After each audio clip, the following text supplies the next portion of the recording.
think Indonesia wants and to a certain extent need to be in the EV supply chain ecosystem because we have the willingness and also the ingredients to be there and contributing to the world.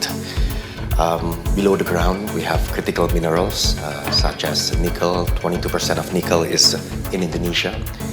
Tin, copper, bauxite in the top 5 in terms of resources in the world.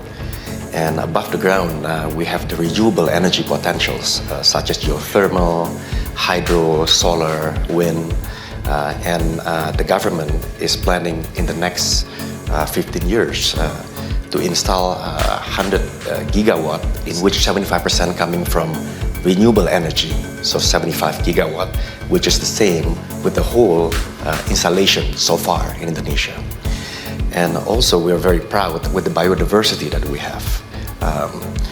With the forests, peatland, mangroves, coral, we're looking at 500 gigatons of carbon capture. And to a certain extent, really, that's how we're going to probably finance a lot of these initiatives of downstreaming. And plus, of course, 285 million people is a lot of people. And if you look at Southeast Asia, that's 800 million people, so that's a big market. But also, most importantly, Indonesia wants to do this because we're still importing oil, so subsidy is still there, so we rather use the money for something else. But I think for the global supply chain, Indonesia wants not only to produce battery materials, for example, in this case for EV, but we want to also focus on how we produce it. Because I think Indonesia has the possibility, imagine we have the concept of building battery materials using green energy while respecting the carbon emission, right?